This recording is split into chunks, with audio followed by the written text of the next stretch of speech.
Lollipop दे uncle, lollipop. वो lollipop नहीं है, वो और चीज है। मैं खा रही हूँ वो भी। हाँ खाली है वो, ये खाओ। मैंने खाना और है। मोहम्मद हाँ? क्या लेने आए हो आप? हाँ? दिखाओ। ये खाली है। क्या लेने आए हो?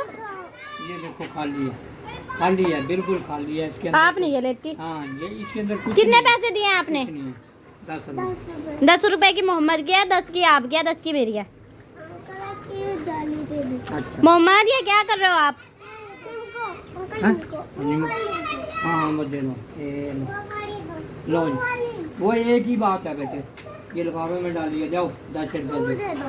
10 रुपए तुम दे दो। क्या? नहीं नहीं बस बस। एक मेरी है। आप ले लो एक आप। हाँ जी। लिया, ये 10 रुपए और पैसे दो। 30 दिए मामा। हाँ चलो जाओ जाओ। हमने ले लिया।